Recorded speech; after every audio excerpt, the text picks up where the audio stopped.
ఎందుకు వాడాల్సి వచ్చింది అంటే విచిత్రం ఏంది అనంటే ఆ మాట విన్నప్పుడు పరలోకంలో పేర్లు వ్రాయబడిన సంఘం ఒకటి ఉందని, అది జ్యేష్ఠుల సంఘం అని.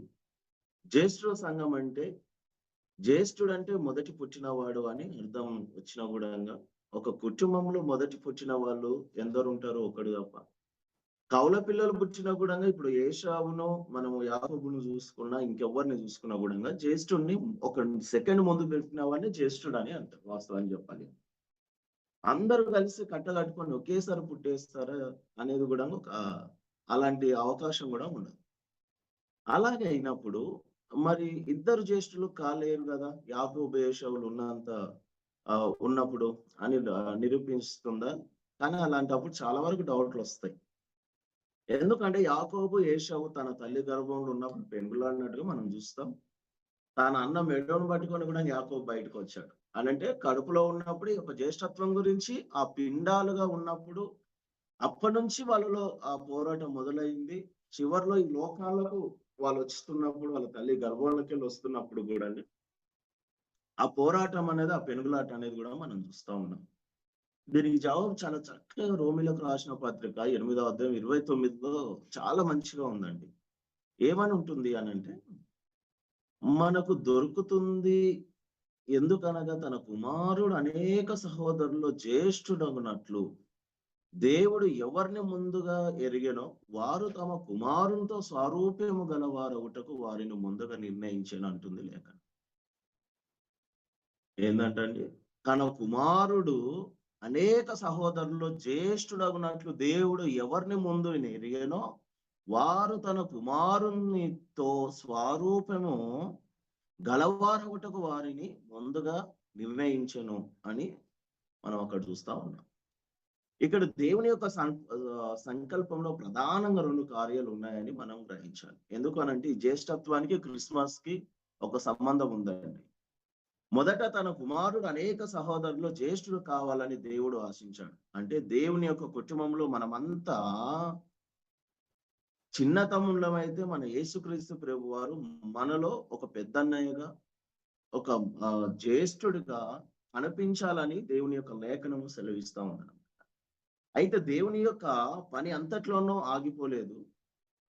అక్కడికి ఆయన యొక్క చిత్తం గాని, సంకల్పం గాని ఆగిపోలేదు. ఒకనాటికి ఈ చిన్న తమ్ముళ్ళందరూ ఆ పెద్దన్న పోలికలోకి, ఆ జ్యేష్ఠుడి యొక్క సారూప్యంలోకి ఎదగాలి.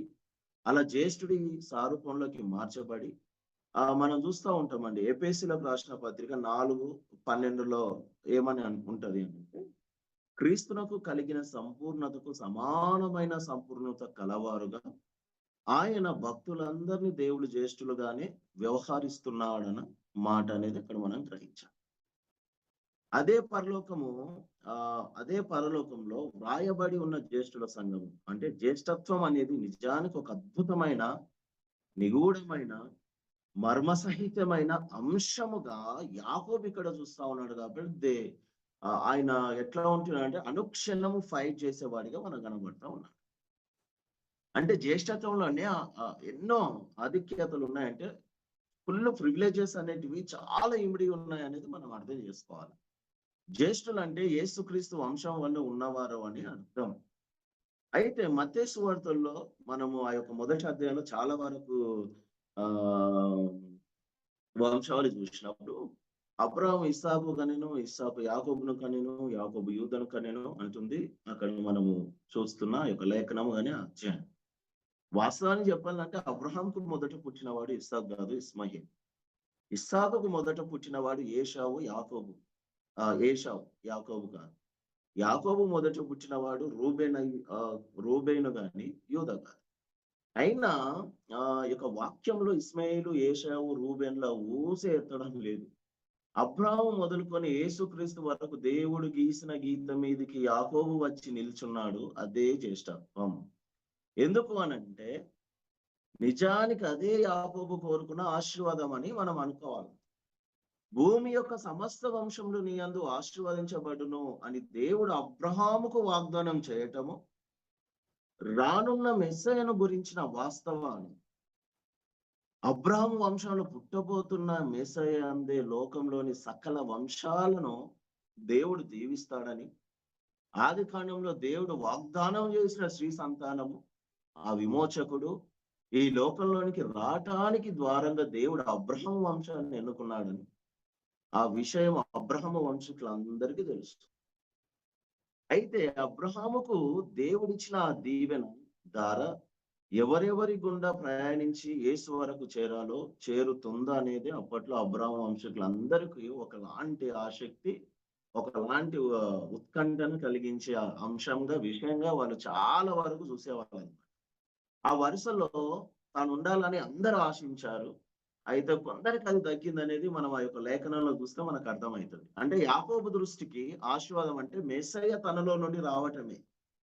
ఆ లోకానికి రక్షకుడు తన యొక్క వంశంలోకెళ్ళి, తన రక్తంలోకెళ్ళి రావాలని యాకోబు అంత తప్పించిపోయినాడు.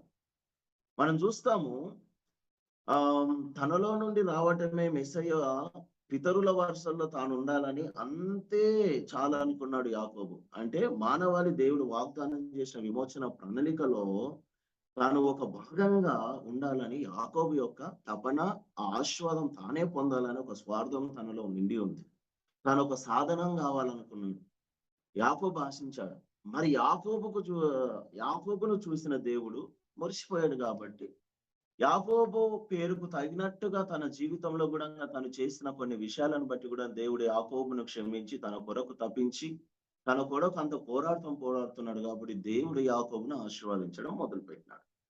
చాలా మంది విశ్వాసులు అండ్ బోధకులు మరి చాలా మంది మనం చూస్తూ ఉంటాం, ప్రభువా యాకోబును దీవించినట్టు దీవించండి అయ్యా, యాకోబు పోరాడినట్టు మనం ప్రార్థనలో పోరాడాలి. యాక్చువల్గా చెప్పాలి అంటే యాకోబు యొక్క ప్రార్థనలో ఒక తపన, ఆయన ప్రార్థనలో ఒక పోరాటం ఉంది అని అంటే అది క్రీస్తు కొరకే. అది క్రీస్తు కొరకే. ఎందుకనంటే ఈ లోక సంబంధమైన ఐశ్వర్యము అబ్రాహాము వంశస్థులకు అందరికీ ప్రార్థించనక్కర్లేకుండానే దక్కింది. భ్రష్టులైన వారికి సైతం కూడా ఈ లోక ఐశ్వర్యం దక్కిందండి. ఎందుకు అంటే ఏశావు భ్రష్టుడు, వ్యభిచారి అని లేఖనము తృణీకరిస్తుంది కదా. మరి అయితే ఆదికాండం 33:9 వచనం మనం చూసినట్లయితే అక్కడ ఆ యొక్క 33 వచనంలో మనం చూస్తే నాకు కావలసినంత ఉన్నది అంటున్నాడు ఏశావు. అంటే దేవుడు ఈ లోక ఐశ్వర్యముతో డబ్బు గాని ఒక రాజుకు ఉండాల్సిన హోదా ఏశావుకి ఇచ్చినాడు. ఏశావు యాకోబుని ఎదుర్కొనడానికి వచ్చినప్పుడు అతనితో పాటు 400 మంది సేవకులు వచ్చారు. దాదాపుగా ఒక రాజుకు ఉన్నంత వైభవం ఆయన దేవుని దృష్టికి అతడు దీవింపబడిన వాడు కాలేకపోయినాడు.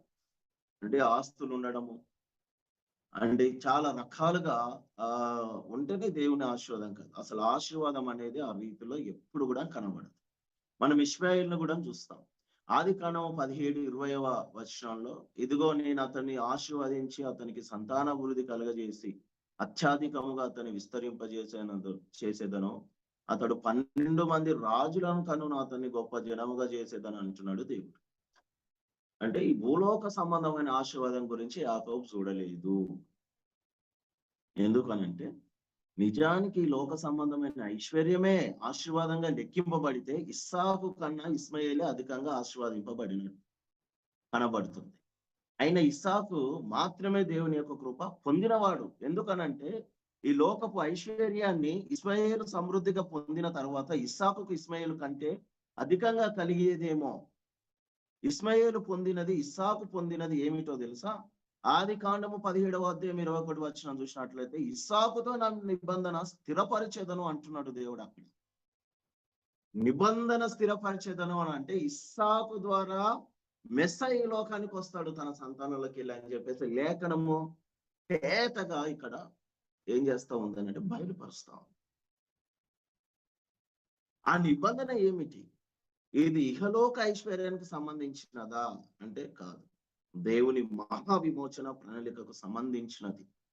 మొదట పుట్టిన వారిని వదిలేసి దేవుడు ప్రతి తరంలోనూ తనకు నచ్చిన ఎవరో ఒక వ్యక్తిని ఎంపిక చేసి అతని జ్యేష్ఠుడని నిర్ణయించి అతడిని మెస్సయ్య పితరుల వరుసలో చేర్చాడు. ద టాప్ సీక్రెట్ ఆఫ్ వీళ్ళందరినీ దేవుడు ఎన్నుకోవడానికి కారణం ఇదే. ఎవడైతే దేవుని లేఖనాన్ని తృణీకరించాడో, ఎవడైతే దేవుని లేఖనానికి వ్యతిరేకంగా మారాడో వాడికి తను ప్రేమించిన భక్తిని కుమారుడైనా పర్లేదు కానీ దేవుడు వారిని సహించలేకపోయినాడు కాబట్టి తీసి పక్కన పెట్టినాడు. ఏశావు గాని ఇస్మాయిల్ గాని అది ఎవరైనా కూడా. మనం చూస్తామండి ఆ మొదటి దినవృత్తాంతాల గ్రంథం 5వ అధ్యాయము మొదటి 2 వచనాలు జాగ్రత్తగా చదివి చూస్తే మనము ఇజ్రాయేలు తొలిచూలు కుమారుడుగా రూబేను పుట్టినప్పటికీ అతడు పాపము చేసి ఆధిక్యతను పోగొట్టుకొనెను అనే మాట మనం అక్కడ చూస్తామండి. రూబేను పోగొట్టుకున్న జన్మ స్వాతంత్రము యోసేపు కుమారులకు ఇవ్వబడింది వాస్తవం చెప్పాలంటే. అయినా యోసేపు కూడా జ్యేష్ఠుడిగా దాఖలు చేయబడలేదు. అటు రూబేన్ లేడు, ఇటు యోసేపు లేడు, మధ్యలో పుట్టిన యూదకు జ్యేష్ఠత్వ హక్కు పొందింది. అతనిలో నుండి ప్రముఖుడు బయలుదేరాడండి. That is the Christmas. అది సంగతి. ప్రముఖుడు ఎవరి ద్వారా వస్తాడో అతడు జ్యేష్ఠుడు అన్నమాట. అది మనం గ్రహించాలి. అందుకే జ్యేష్ఠత్వాన్ని దేవుడు ఒక ప్రత్యేక గౌరవంగా ఎంచాడు. తాను ప్రత్యేకంగా ప్రేమించిన వారికి ఆ జ్యేష్ఠత్వాన్ని అనుగ్రహించాడు. జ్యేష్ఠత్వం అంటే మెస్సయ్య యొక్క రాకడ కొరకు విశ్వ విమోచన కొరకు సాధనంగా ఉపయోగపడే పదవి అనేది మనం ఒకటి అర్థం చేసుకోవాలి. మేబీ లోకపరంగా జ్యేష్ఠత్వం అంటే మనం అనుకున్నట్టు తల్లిదండ్రులకు మొదట పుట్టిన కొడుకే జ్యేష్ఠుడు అనుకోవచ్చు. ఎందుకనంటే అలాంటి వాళ్ళని జ్యేష్ఠ పుత్రులు అంటారు. కానీ బైబిల్ ప్రకారంగా చూసినా ఒక క్రైస్తవుని యొక్క జీవితంలో జ్యేష్ఠుడు ఎవడైతే దేవునికి నమ్మకంగా విధేయత విశ్వాసంలో కట్టుబడి దేవుని యొక్క లేఖనము ప్రకారంగా జీవిస్తాడో వాని ముందు ఎంతమంది కుమారులు పుట్టినా వాళ్ళు కాలేకపోతే. దావీదు మహారాజు దేవుని దృష్టిలో జ్యేష్ఠుడు. ఎందుకంటే తనలోకి వెళ్ళి క్రీస్తు వచ్చినాడు కాబట్టి. దీన్ని పరిశోధించి దీని ప్రకారంగా మనం చూసుకుంటే ఆ తర్వాత యేసుక్రీస్తు యొక్క సారూప్యంలోనికి మార్చబడే మహిమ ఈ జ్యేష్ఠత్వం అనే పదవి అండి. ఇంత గొప్ప ఆశీర్వాదాన్ని ఏశావు చులకనగా ఎంచాడండి. అది నాకెందుకు అని త్రోసివేశాడు. దేవుడు అతన్ని ద్వేషించడము చాలా వరకు ఆశ్చర్యంగా అనిపించినా ఈ లెక్క ప్రకారం చూసుకుంటూ వస్తే దేవుడు చేసింది కరెక్టే అనిపిస్తుంది. ఎందుకు అనంటే ఇంత గొప్ప ఆశీర్వాదాన్ని ఒక పూట తిండి కోసం ఓకే తీసేసుకో, కానీ నాకు ఇంత తిండి పెట్టి ఆకలితో నేను చచ్చిపోతాను. మళ్ళా మనం చూస్తాం ఏశావు వ్యభిచారని లేఖనం సెలవిస్తా ఉంది. కానీ అక్కడ ఎక్కడ ఆయన శరీర రకంగా సంబంధాలు పెట్టుకున్నట్టు కాదు. దేవుణ్ణి తృణీకరించి విగ్రహాధన వైపు ఆయన మళ్ళడము, అది కూడా దేవుడు వ్యభిచారంతో పోలుస్తా ఉన్నాడు. చాలా లేఖనాలు మనం చూస్తాం. అయితే ఈ మర్మం అంతటా యాకోబు ఏశావులకు తెలిసినప్పటికీ కూడా యాకోబు చేస్తున్న తపనలో ఏశావుకి ఎలాంటి ఒక తపన లేకుండా యాకోబు ఎంతైతే ప్రయాస పడతా ఉన్నాడో దాంట్లో కూడా ఏమాత్రం పట్టించుకోకుండా దేవుని యొక్క కార్యసిద్ధి అయిన ఆయన చిత్తాన్ని తృణీకరించాడండి. తృణీకరించడం వల్ల ఏమైపోయింది? యాకోబు దీవింపబడ్డాడు. ఇంత విపులంగా వారికి అవగాహన ఉన్నప్పటికీ కూడా అసలు విచిత్రం ఏంది అని అంటే ఏది దేవుడి దృష్టికి విలువైనదో అది ఏశావు దృష్టిలో ఒక వ్యర్థ పదార్థంగా కనబడింది. ఆ ఒక్క కారణం చాలు ఏశావును దేవుడు త్రోసివేయడానికి.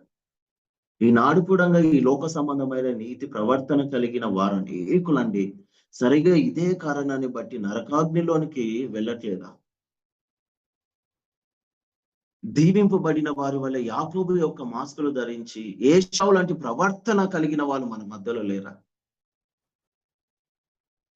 జ్యేష్ఠత్వం అనంటే దేవునిలో ఆయన స్వరూపంలోకి మార్చబడడం, సాధశీరమైన యొక్క సాధనగా దేవుని కొరకు వాడబడడం అంటే. ఈనాడు దేవుని దృష్టికి విలువైనవి ఏవో లేఖనం మనకు తేటగా తెలియపరుస్తా ఉంది. యేసుక్రీస్తు అమూల్యమైన వాడు. 1 పేతురు 2:6-7 మనం చూస్తాం. ఆయన రక్తము అమూల్యమైనది. అదే 1 పేతురు 1:19 మనం చూస్తామని. ఈనాడు లోకం దృష్టిలో నీతి పరులై వారెందరో యేసు విలువకు ఆయన రక్తం విలువకు గ్రహించడం లేదు. కానీ ఆ ఒక్క కారణాన్ని బట్టి వాళ్ళందరూ నరకానికి వెళ్తా ఉన్నారు. ఈనాడు క్రీస్తు సంఘంలో ఉన్నవారి కన్నా మంచివారు లోకంలో చాలా మంది ఉన్నారు. వాస్తవం చెప్పాలంటే క్రైస్తవులు దిగజారినట్టు లోకంలో కొంత మట్టుకు దిగజారని వాళ్ళు చాలా మంది ఉన్నారు.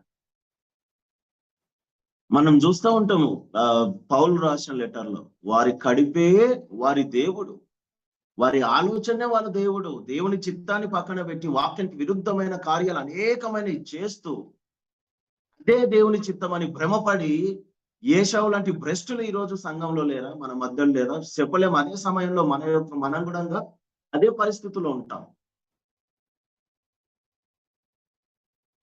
జ్యేష్ఠత్వం అనేది క్రీస్తును విశ్వసించిన ప్రతి రక్షకుడు జ్యేష్ఠులోకి వస్తాడు. పరలోకంలో రాయబడిన జ్యేష్ఠుల సంఘంలోకి వాడు వెళ్ళాల. క్రీస్తు స్వరూపంలోకి వాడు మార్చబడాలి. ఎవరున్నారండి ఈ రోజుల్లో? ఈనాడు క్రీస్తు సంఘంలో ఉన్న వారి కన్నా చాలా మంది లోకంలో మంచివారు ఉన్నారు. ఏ తప్పు చేయకుండా ఉండి యేసు రక్తాన్ని తృణీకరించే వారి కంటే కొన్ని బలహీనతలు కలిగి ఉన్న యేసు రక్తాన్ని ఆశ్రయించే వారి దేవునికి ఎక్కువ ఇష్టలుగా జీవించేందుకు ఆయన కృపను చూపించినాడండి. ఒకడు ఎంత ఘోర పాపాలు చేసినా అతడిని యేసు రక్త పవిత్రపరచగలుగుతుంది. కానీ ఒక వ్యక్తి దేవుని యొక్క రక్తాన్ని త్రోసివేస్తే ఇంకా అతడికి దేవునితో సంధి ఎలా కలుగుతుందండి? ఈ రోజు దేవుని యొక్క రక్తంలో కడగబడిన వారముగా కనబడుతూ ఆయనను ఇండైరెక్ట్ గా తృణీకరించే వారిగా నేటి క్రైస్తవ సమాజం తయారైంది. దేవుడు ఒక వ్యక్తిలో ప్రధానంగా కోరుకునేది యేసు రక్తపు విలువను అతడు గుర్తించాలని, నీతి ప్రవర్తన ఆ తర్వాత అదే వస్తుంది అనేది దేవుని యొక్క చిత్తం ప్రతి విశ్వాస విషయం. అంటే ఇంకా నీతి ప్రవర్తన నేర్చుకొని వాడు కూడా యేసు రక్తపు విలువను గుర్తించి దాన్ని ఆశ్రయిస్తే దేవుడు అతన్ని కోరుకుంటాడు, ప్రేమిస్తాడు, ఆశీర్వదిస్తాడు. ఎందుకంటే ఆయన యాకోబు దేవుడు అండి. ఆయన యాకోబు దేవుడు. ఆయన వరుసలో యాకోబు పొందిన ఆశీర్వాదము ఆ యొక్క తపన మనలో ఉంటే ఎంత అద్భుతం. నాకు చాలా సార్లు అనిపిస్తుంది. నైట్ కూడా చర్చికి అయితే స్త్రీల సమాజం రావట్లేదు అని చెప్పేసి పోయిన వారం నేను మా సంఘంలో ఉన్న వారికి ఒక మాట ఇచ్చాను, అనౌన్స్మెంట్ ఇచ్చాను. అమ్మ, మీరు చర్చి మరి రోడ్డు పైన ఉంది, దూరం అవుతుందని మీరు రాలేకపోతున్నారేమో, ఇప్పటి నుంచి మీకు అది కొంచెం నేర్చుకునేంత వరకు మా ఇంట్లోనే పెట్టండి, మేము ఉంటున్న ఇంట్లోనే పెట్టండి అంటే లాస్ట్ కొంతమంది స్త్రీలు వచ్చారు. పాస్టమ్మ చక్కగా వాక్యం పంచుకుంది. చాలా మంది వచ్చారు. వాళ్ళు వచ్చినందుకు నాకు సంతోషం కలగలేదు, కానీ నేను బెడ్రూమ్ లోకి వెళ్ళి ఏడ్చుకుంటూ ప్రార్థన చేసిన. ఎందుకు అనంటే, ఎందుకు ప్రభువా నువ్వు ఈ లోకానికి వచ్చి ఇంత శ్రమ పొంది ఇంత గొప్ప రక్షణ మాకిస్తే మాకు అనుకూలంగా లేదని చెప్పి నీ మందిరానికి రావడానికి ఇంత బాధపడినా మా వాళ్ళు ఇంటి పక్కల అనేసరికి ఇంతమంది వచ్చారు. ఎక్కడుందండి ప్రయాసం? ఎక్కడుంది? వాస్తవం చెప్పాలంటే ఇంటి నుంచి ఒక 200 అడుగులు వేస్తే మందిరం వాస్తవం చెప్పాలి. కానీ 200 అడుగులు వేయలేని వాళ్ళు 10 అడుగులు వేసి ఇంట్లోకి వచ్చి ప్రార్థనలో కూర్చుంటే భారం అనిపించింది. కానీ ఏమనలేకపోయారు. ఎక్కడుంది జ్యేష్ఠత్వము? మనం అనుకుంటాం చాలా వరకు. ఈ యొక్క జ్యేష్ఠత్వం గురించి మనం మాట్లాడుతూ పోతే ఈ సమయం కూడా సరిపోదండి. చాలా మర్మాలు ఉన్నాయి, ఇమిడి ఉన్న ఈ జ్యేష్ఠత్వం అనే ఒక పదం మనం చూస్తూ ఉన్నాం కదా. ఆ మత్తయి సువార్తల్లో జ్యేష్ఠులుగా పుట్టిన వారిని ఎవ్వరు దేవుడు యొక్క క్రీస్తు యొక్క వంశంలో నిలపలా. 2వ కొడుకునో 3వ కొడుకునో చివరి కొడుకును పెట్టినాను. కాబట్టి మనం కూడా చాలా వరకు జాగ్రత్త గ్రహించాలి. క్రీస్తు అనే సంఘంలో మనము జ్యేష్ఠులమా, భ్రష్టులమా? ఈ ఉదయకాల సమయం అందు దేవుడు అదే మాట్లాడుతా ఉన్నాడు. మీరు కూడా నా కింద జ్యేష్ఠులుగా ఉండాలనేది తండ్రి చిత్తము. మరి మనము జ్యేష్ఠులుగా ఉన్నామా, భ్రష్టులుగా ఉన్నామా అనేది ఆలోచించాలి. మన సొంత ఆలోచనలు, మన సొంత విధానాలన్నీ కాదు, పరకాష్ఠ చెందాల దేవునిలో. ఆయన స్వరూపంలోకి మార్చబడింది.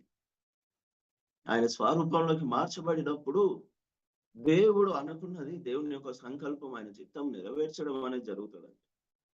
ఈ రోజు ఎంత ప్రార్థన చేసినా, అనేక రకాలుగా చేసినా కొన్ని నెరవేర్చబడలేకపోతా ఉన్నాయి అని అంటే, గతంలో ఇజ్రాయేలు దేశస్థులు బానిసలుగా ఉన్నప్పుడు ఏ రీతిలో అయితే దేవుడు వారిని విడిపించి కానాను ప్రాంతానికి నడిపించిన తర్వాత కూడా వారు భ్రష్టులైతే మళ్ళా దాసుల్లోకి అప్పజెప్పాడు.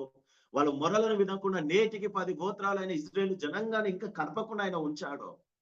ఈ రోజు కూడా అడ్రస్ లేకుండా దేశ దిమ్మరులైన 10 గోత్రపు ఇజ్రాయేలు జనాంగానికి నిదర్శనంగా నేటి క్రైస్తత్వం లేదా?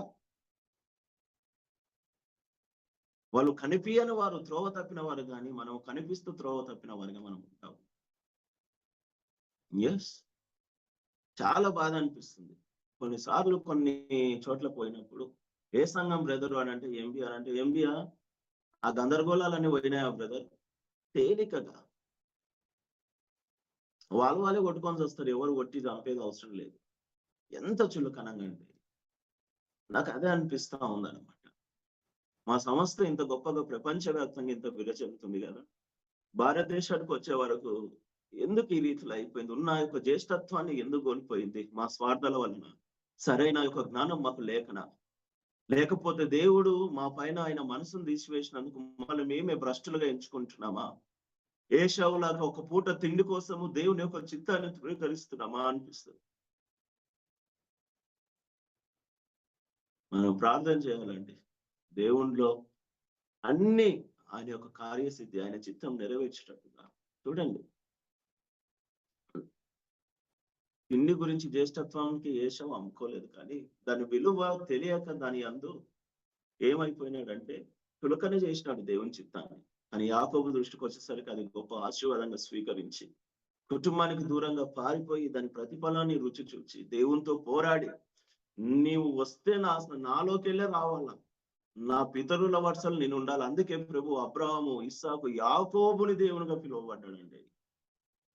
ఈరోజు మనకు అవకాశం లేదు. ఎందుకంటే మన హృదయం ఒకతో ఉంటే మన మనసు ఒకతో ఉంటది. మనం ఒక దగ్గర ఉంటాం, మన మాట ఒకటి దగ్గర. ఎక్కడుందండి? ఎంబీలో పనిచేస్తున్న సేవకులను మొదలుకొని విశ్వాసుల వరకండి. అసలు ఈ రోజు మన పరిచర్యలో విశ్వాసులను చూస్తుంటే సేవకులు భయపడాల్సి వస్తా ఉంది. దేవుని యందు కట్టబడి సమర్పణతో రోషంతో పనిచేసే విశ్వాసులు భయపడాల్సి వస్తుందండి. ఎంబీ పాస్టర్లు అంటే కొందరు చాలా మందికి చులకనగా అవుతుందంటే కారణం ఏంటో తెలుసా? ఈ యొక్క స్వరూపంలోకి మార్చబడకపోవడం. ఎప్పుడైతే ఒక సంఘము ఆ జ్యేష్ఠుని కింద స్వరూపంలోకి మారుతుందో అప్పుడు అది సార్వత్రిక సంఘం అవుతుంది, క్రీస్తులో ఎత్తబడుతుంది. ఆయన శిలువ మరణానికి, ఆయన పుట్టిన క్రిస్మస్ కి ఒక గొప్ప నిదర్శనం రూపొందుతుంది. దేవుడి యొక్క మాటలను దీవించిన గాక. నాకు ఈ అవకాశం ఇచ్చిన పెద్దలకు వందనాలు. లీడింగ్ లో నడిపిస్తున్న మరి నా ఆత్మీయ తండ్రి సమానులు వేది పంకులకి నా హృదయపూర్వక వందనాలు తెలియపరుస్తున్నాను. Thank you.